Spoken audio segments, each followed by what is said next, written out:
been almost a full week since the Cowboys lost to the Packers, and people still can't stop talking about the biggest story to come out of that game. Let the Cowboys experience introduce you to a whole new way to enjoy a football game. Make lasting memories by booking at cowboysexperience.com today. This week, as I've heard people break down the Cowboys and Packers, one of the biggest things that I've heard is just how unlucky the Cowboys were. Surely you've all heard this about last week's Cowboys game. Man, if only Amari Cooper catches that ball, or even if he doesn't, he drops it and falls to the turf. I mean, what are the odds that Jair Alexander picks it up and then returns it as an interception?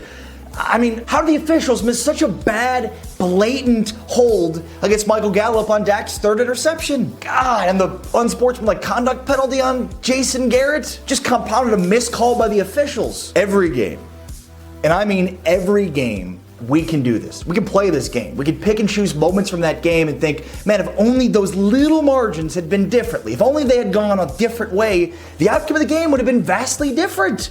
And it's true. But that's how sports goes. There's constantly plays throughout the course of a game that have a lot of luck involved. Whether or not the ball drops to the ground, or whether or not a penalty is called, whether or not the coach makes the right decision, whether or not the quarterback misses throws. I mean, my goodness, Kevin King dropped a would-be pick six in this game that nobody conveniently brings up when it comes to all the other components of this game that the Cowboys just couldn't get lucky on. To put it blankly, the Cowboys didn't lose because of that Amari Cooper dropped pass, or because of a missed call on Michael Gallup being interfered with, or even because of Kevin King dropping a would-be pick six.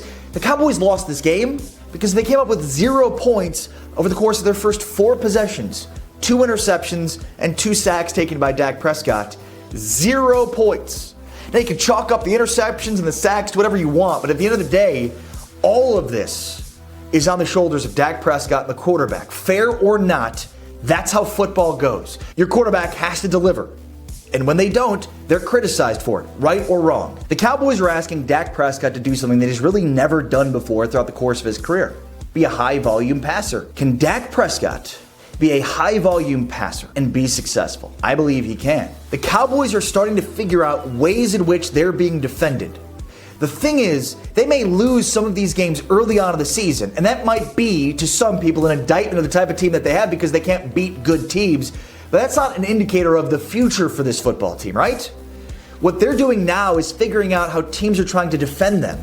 And what they have to do moving forward is figure out how to overcome some of these areas in which they've been taken advantage of. The Cowboys also have a major issue at kicker with Brett Maher, seen here attempting a field goal. The Cowboys can't continue to trot out a guy that was bottom third in field goal percentage last season and hasn't exactly inspired confidence so far this season.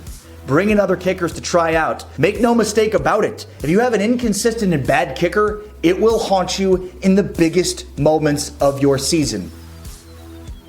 Now, at the end of the day, anybody that tells you that they know what this Cowboys team is after 5 weeks hasn't been paying attention to the National Football League. Whatever any of these NFL teams are today is not what they will be towards the end of the year.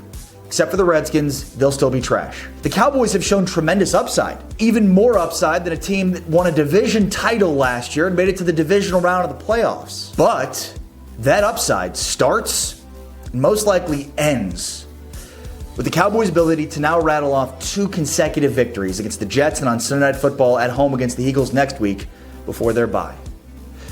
Because even though we don't know what this team truly is after 5 weeks, we'll have a much better idea of what they can't be after 7.